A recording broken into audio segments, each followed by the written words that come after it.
Parlour और flex दुकान में आग लगी है। मेन रोड स्थित रोस्पा टावर के नीचे फ्लोर पर यह आग लगी। सूचना मिलते ही दमकल की गाड़ी मौके पर पहुंची। आग पर काबू पाने की कोशिशें लगातार जारी हैं।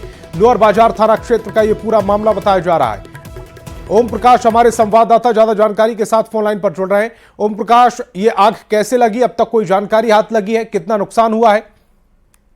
बिल्कुल, आग जो लगने की आशंका है वो शॉर्ट सर्किट की वजह से आग लगने की आशंका जताई जा रही है। फिलहाल मौके पर फायर ब्रिगेड की टीम मौजूद है और करीब करीब आग पर काबू पा लिया गया है। हालांकि अभी भी कुछ धुएं के गुबार जो है वो अंदर में दिख रहे हैं, जिससे कि पूरी तरह से काबू पाने का प्रयास किया जा रहा है। बात करें तो इस पूरे जो अगलगी की घटना में लाखों के नुकसान की बातें सामने आ रही है। हालांकि जब आग पर पूरी तरह से काबू पा लिया जाएगा उसके बाद ही एनालाइज हो पाएगा, लेकिन जिस तरह से अगलगी की घटना हुई है, करीब करीब पूरा दुकान जो है वो जलकर खाक हो गया है। पूरा कॉम्प्लेक्स का ही अगर बात की जाए तो रोस्पा टावर एक कॉम्प्लेक्स है, मार्केटिंग कॉम्प्लेक्स, जिसमें कि 2 दुकानों में आग लगी। आग कहीं दूसरे और अन्य दुकानों में न फैल जाए, इसे देखते हुए भी उपाय किए गए ताकि दूसरे दुकान जो हैं वो इस अगलगी से बच सके। तो पूरी तरह से फिलहाल आग पर काबू पाने का प्रयास जो है वो किया जा रहा है। लगभग आग पर काबू पा लिया गया है, लेकिन पूरी तरह से आग पर जो प्रयास है वो लगातार जारी है। ओम प्रकाश, आप हमारे साथ जुड़े, आपका बहुत बहुत शुक्रिया।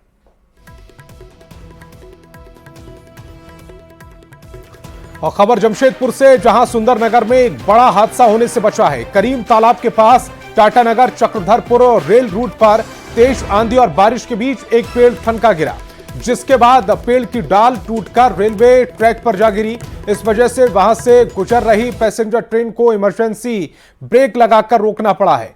ठनका के प्रभाव से पेड़ से चिंगारी निकली, वहीं डाली गिरने से ट्रेन की छत पर लगे विद्युत उपकरण यानी पेंटोग्राफ से भी चिंगारी फूट पड़ी। घटना की जानकारी मिलने पर रेलवे मेंटेनेंस की टीम और पुलिस मौके पर पहुंची और इलाके की घेराबंदी कर ट्रैक से पेड़ की डाली को हटाया। करीब 1 घंटे की मशक्कत के बाद ट्रेन का आना जाना शुरू हुआ। हादसे के बाद ट्रेन में आग लगने की अफवाह फैल गई, लेकिन उस पर भी काबू पा लिया गया। रेलवे ने पूरे मामले की जांच के आदेश दिए हैं। साथ ही रेल लाइन की सुरक्षा की भी समीक्षा रेलवे की टीम कर रही है। सामने से डाली टूटा हुआ है, हवा बारिश के चलते। इलेक्ट्रिक वायर में जो डाली आ गया उसका घड़ी का, इसके चलते ट्रेन अभी ब्रेकडाउन में है। कहाँ से आ रहे हैं आप? हम आमलागिरी से आ रहे हैं। ट्रेन कहाँ से आ रही थी? ट्रेन बदामपाड़ से आ रही थी टाटानगर तक। एक कौन ट्रेन है? टाटा बदामपाड़ मेमो है। मेमो है? Memo local memo. और खबर चाईबासा से, जहां सीआरपीएफ कैंप पर ठनका गिरने से सीआरपीएफ के 2 अधिकारी और 2 जवान घायल हो गए हैं। सारंडा जंगल के बालीबाग कैंप की यह पूरी घटना है। शाम के समय बारिश के दौरान अचानक ठनका गिरा, जिसमें सीआरपीएफ सेकंड कमान अधिकारी और सहायक कमांडेंट के अलावा 2 जवान झुलस गए। इसमें सीआरपीएफ के द्वितीय कमान अधिकारी एमपी सिंह और सहायक कमांडेंट सुबीर मंडल के अलावा अन्य 2 जवान भी शामिल हैं। चारों घायलों को किरीबुर अस्पताल की मेडिकल टीम इलाज में जुट गई है।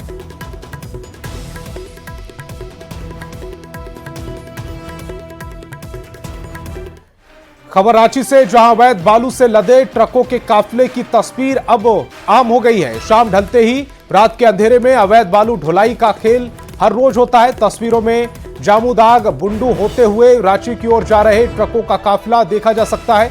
रांची जिले में केवल 3 बालू घाट का सरकारी आवंटन हुआ है, लेकिन इन 3 बालू घाटों से भी बालू खनन का कार्य शुरू नहीं हुआ। ऐसे में सवाल उठता है कि राजधानी में आला अधिकारियों की नाक के नीचे से यह अवैध खनन का धंधा क्यों और कैसे चल रहा है।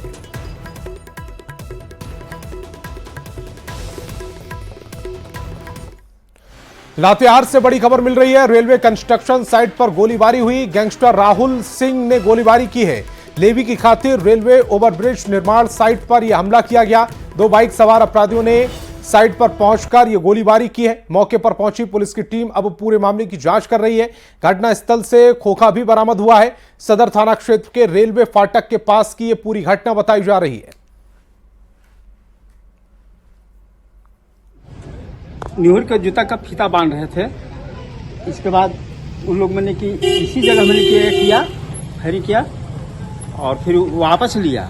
वापस लेने के बाद वो लोग है से फिर इधर गाली देते हुए और वो वैसे पार हो गया, चल गया। फायरिंग हुआ है, यही सुने हैं जो सब बोल रहा है। क्या लोग बताया? यही फायरिंग हुआ है, गार्ड साहब जो बोल रहे हैं वही बोल रहे हैं। आप यहाँ क्या काम करते हैं? सर्वे करता हूँ। उसके बाद और कोई जानकारी दिया लोग? नहीं और कुछ नहीं। अब जो है गार्ड साहब देते हैं। रांची से बड़ी खबर मिल रही है। और मांझी से 3 पशु तस्कर गिरफ्तार हुए। ट्रक में ठूस कर भरे गए थे 44 भैंस। क्रूरता के साथ लोड किए गए थे ये पशु। पुलिस की गिरफ्त में है 3 तस्कर जबीर जैनुल फरजान गिरफ्तार किए गए। पुलिस ने ट्रक को भी जब्त कर लिया है। तो बड़ी खबर इस समय आपकी टेलीविजन स्क्रीन पर। रांची से बड़ी खबर आप तक पहुंचा रहे हैं।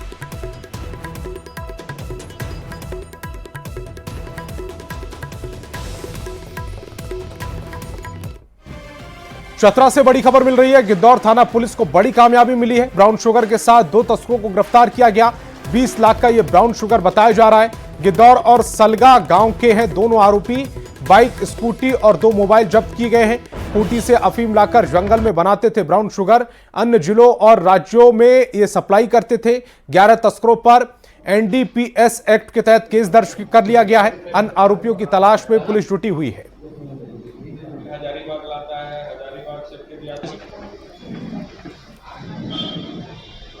प्रोसेसिंग वगैरह करते थे। इसमें और करीब 11 लोगों का नाम आया है। कुछ यहाँ के भी हैं, कुछ खूंटी के हैं। लेकिन जो अफीम यहाँ पे लाया गया था, इनके द्वारा जो पकड़े गए व्यक्ति, उनके द्वारा जो बताया गया कि ये लोग खूंटी से अफीम लेके आए थे। अब प्रोसेसिंग, ये जो बॉर्डरिंग है कटकम सांडी और गिद्धौर का जो जंगल वाला एरिया है, वहीं पे कहीं प्रोसेसिंग वगैरह करते थे और उसके बाद फिर उसको पुड़िया उड़िया में बना के बेचते। उसमें इनकी गिरफ्तारी हुई। लातेहार से बड़ी खबर मिल रही है। 50 लाख की अवैध शराब की खेप को जब्त किया गया। कंटेनर में 1000 पेटी अवैध शराब लोड थी। दमनदीप से बिहार ये शराब लाई जा रही थी। लातेहार एसपी को इनपुट पर यह कार्रवाई की गई है। चंदवा थाने के इंदिरा चौक पर यह जब्ती की गई है। बड़ी खबर इस समय आपकी टेलीविजन स्क्रीन पर। 50 लाख की अवैध शराब की खेप जब्त कर ली गई। कंटेनर में 1000 पेटी अवैध शराब लोड थी। दमनदीप से बिहार ले जाई जा रही थी ये शराब। लातेहार एसपी को इसके इनपुट मिले थे। चंदवा थाना के इंदिरा चौक पर यह जब्ती हुई। और पलामू से बड़ी खबर मिल रही है। टीएसपीसी नक्सली जोनल कमांडर गिरफ्तार हुआ है। जोनल कमांडर रोशन गंजू गिरफ्तार कर लिया गया। 16 नक्सली वारदात में यह शामिल रहा है। मनातू थाना पुलिस ने यह गिरफ्तारी की है। नक्सली संगठन को बड़ा झटका लगा। मनातू थाना क्षेत्र से नक्सली की गिरफ्तारी हुई है। पलामू से बड़ी खबर इस समय आपकी टेलीविजन स्क्रीन पर। टीएसपीसी नक्सली जोनल कमांडर गिरफ्तार कर दिया गया। जोनल कमांडर का नाम रोशन गंजू है, जिसे गिरफ्तार किया है। 16 नक्सली वारदातों को इसने अंजाम दिया था। मनातू थाना पुलिस ने उसे गिरफ्तार किया है।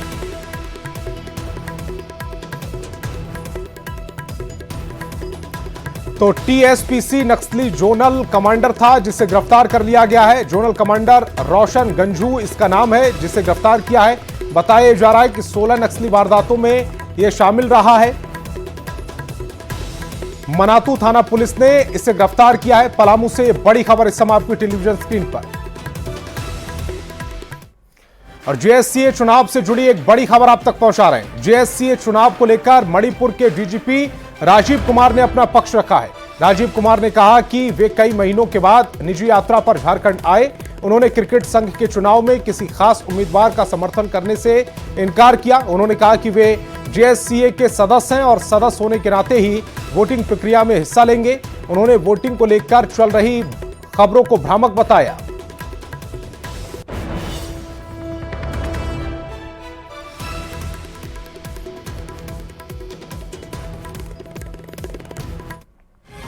जेएससीए का चुनाव दिलचस्प होता जा रहा है। इस चुनाव में 2 गुट आमने सामने हैं। इसमें अध्यक्ष पद के लिए एक तरफ अजयनाथ शाहदेव चुनावी मैदान में है, तो दूसरी तरफ एस के बेहरा की टीम चुनावी मैदान में है। आज रांची प्रेस क्लब में अजयनाथ शाहदेव की द टीम ने प्रेस कॉन्फ्रेंस कर अपनी चुनावी एजेंडे को मीडिया के सामने रखा।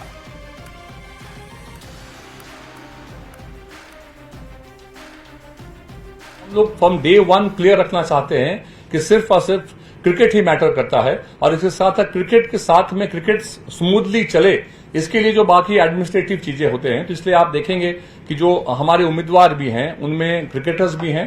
पहली बार जो तुरंत क्रिकेट से रिटायर हुए हैं अभी हाल में ही, उनको इस बार मैनेजिंग कमेटी में ऑफिस बेयर्स के रूप में लाया गया है। क्रिकेट को बढ़ाने के लिए कि झारखंड राज्य भी जो हमारे देश में क्रिकेट में अव्वल में रहे हमारा राज्य, इसके लिए क्रिकेटर्स को हमें जो झारखंड के लिए कुछ करना चाहते हैं।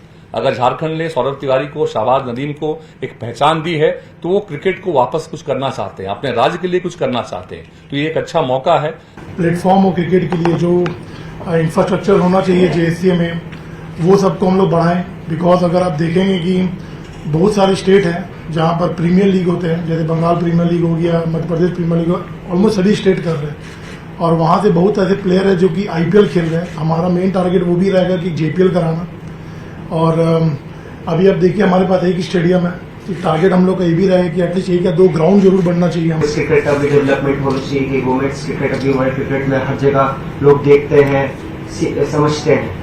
तो मुझे लगता है झारखंड में भी वुमेन्स क्रिकेट में बहुत टैलेंटेड है लोग हैं और उसको भी हमारा पहला एम रहेगा कि उसको भी हम ज्यादा से ज्यादा अच्छा करें। प्लेटफॉर्म पर, नेशनल के प्लेटफॉर्म पर लाया जाएगा। आप देख रहे हैं कि हमारा लोकल बच्चा आईपीएल में खेल रहा है, तो ऐसे बहुत बच्चे हैं, शायद उनको हम नहीं लेके आ पा रहे हैं। तो जो आज हम बाहर स्टेट से बच्चों को लाते हैं, हमारा फोकस हुआ कि नहीं, हमारे ही स्टेट के बच्चे गांव से आए, कस्बों से आए, निकलें, क्योंकि उनमें बहुत पोटेंशियल है, बहुत आगे जाएंगे। आप विभिन्न खेलों में देखते हैं, हॉकी हो, कबड्डी हो, हमारे बच्चे बहुत आगे कर रहे हैं। तो आगे भी हम लोग का फोकस होगा कि सौरभ, नदीम, धोनी और ईशान किशन की तरह बहुत सारे बच्चे आए और इसके लिए हम लोग को गाँव में, कस्बों में काम करना पड़ेगा।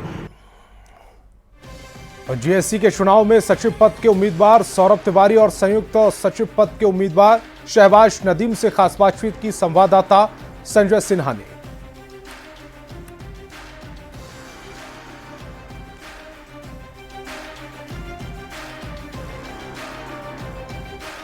ये कमेटी का चुनाव चर्चा में है। जाहिर है कि जब चुनाव होता है तो फिर दो गुट आपस में टकराते हैं। लेकिन सबसे बड़ी बात है कि हमारे साथ यहाँ पर द टीम जिसको लीड कर रहे हैं बतौर अध्यक्ष पद के उम्मीदवार अजय नासादेव, उनके टीम के दो यहाँ पर महत्वपूर्ण मेंबर हैं।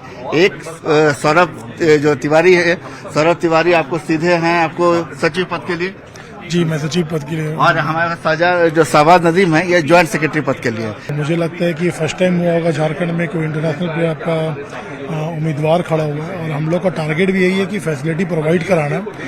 देखिए, हम लोग जब इसमें आए हैं, मैं और सौरभ का आना यही था कि क्रिकेट को हम ज्यादा बेहतर समझते हैं दूसरे लोगों से।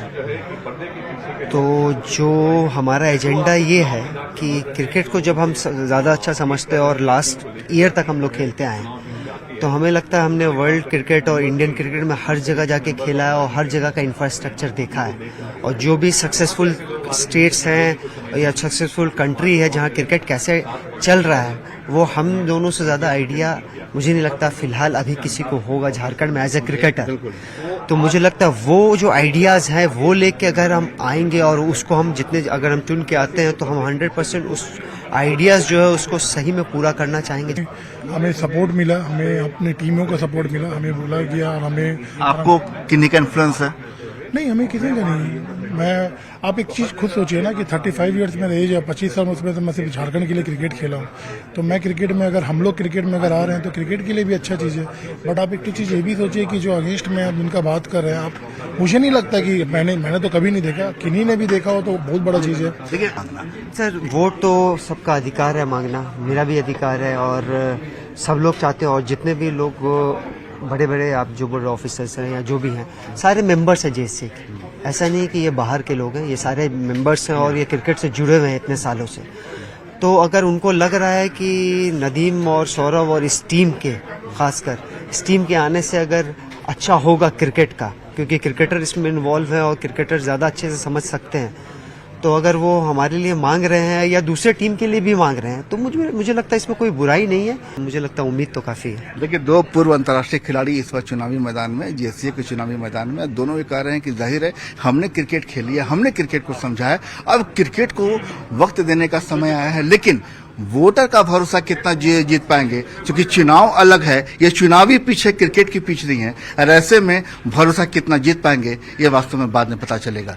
कैमरामैन संत के साथ संजय कुमार सिन्हा, न्यूज 18 रांची।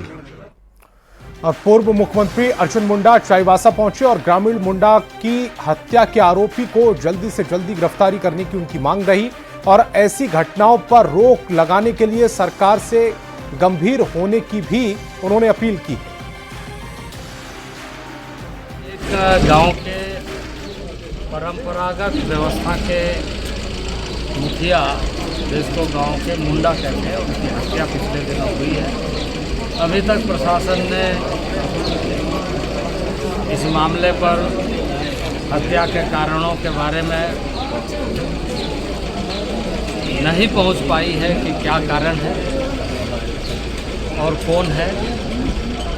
सबसे पहले तो प्रशासन से यही है कि आज मुंडा मानकी यहाँ पर श्रद्धांजलि अर्पित करने के लिए आए थे और सबने मांग किया कि जल्द से जल्द ऐसे लोगों को गिरफ्तार करना चाहिए। और अब आपको धनबाद लेकर चलते हैं, जहां नगर निगम की टीम ने राजेंद्र सरोवर पार्क में सिंगल यूज प्लास्टिक उपयोग नहीं करने को लेकर जागरूकता अभियान चलाया। लोगों से जूट के थैले का अधिक से अधिक उपयोग करने की अपील के साथ साथ उन्हें जागरूक करने का भी काम किया।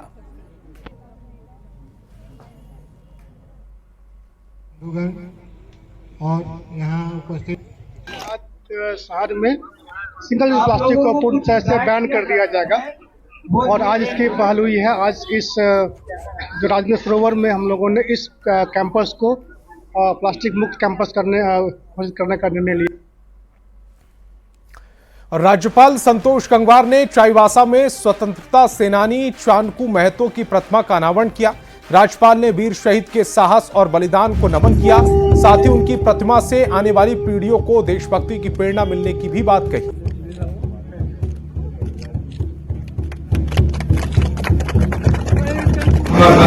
कर रहे हैं तो मैं अवश्य कहना चाहूँगा ये केवल एक मूर्ति नहीं है, बल्कि इतिहास को जीवन स्मृति को साक्षात रूप से जो प्रेरणा देता है कि राष्ट्र के लिए जीना और राष्ट्र के लिए बनना सच्चा जीवन है। आज इस भारत वैश्विक मंच पर एक सशक्त राष्ट्र के रूप में पहचाना जा रहा है।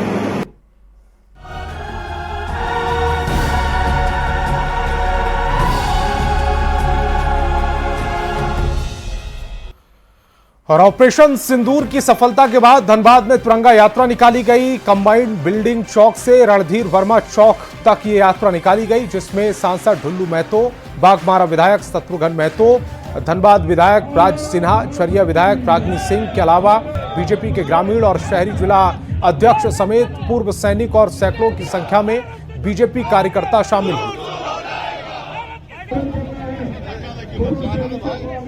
कायरतापूर्वक हमला जो किया है, इसका ईंट का जवाब पत्थर से देने का काम हमारे देश के 2 सैनिक बहनों ने किया। आपने देखा कि लगभग पाकिस्तान की आधा सफाया हो चुका है और इस बार एक बार तो माफ कर चुका। इस बार अगर किसी प्रकार का कायरतापूर्वक घिनौना कार्य करने का कोई प्रयास किया तो अब की बार पूरी पाकिस्तान को साफ कर दिया जाएगा, ये मैं विश्वास के साथ कह सकता हूँ। ऑपरेशन सिंदूर और पाकिस्तान के खिलाफ भारत की कार्रवाई के समर्थन में हजारीबाग में भी तिरंगा यात्रा निकाली गई। सांसद मनीष जायसवाल, सदर विधायक प्रदीप प्रसाद, बरकट्टा विधायक अमित यादव समेत हाथों में तिरंगा लेकर सैकड़ों लोग सड़क पर निकले। भारत माता की जय के साथ पूरा शहर इस नारे से गूंज उठा। तिरंगा यात्रा में युवा हाथ में तिरंगा और सेना के अदम्य साहस के नारे लगाते हुए देखे गए।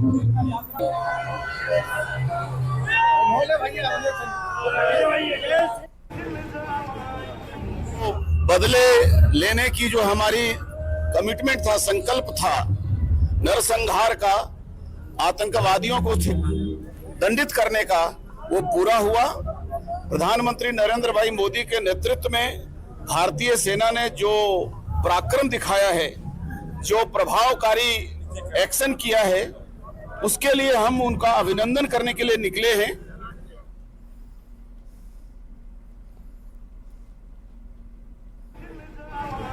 तो ऑपरेशन सिंदूर की सफलता का जश्न किस कदर मनाया जा रहा है, तस्वीरें अपने आप में बयां कर रही हैं। सैकड़ों लोग सड़क पर निकले और इस दौरान लोगों के हाथों में तिरंगे के साथ साथ सैनिकों के प्रति सम्मान भी देखा गया।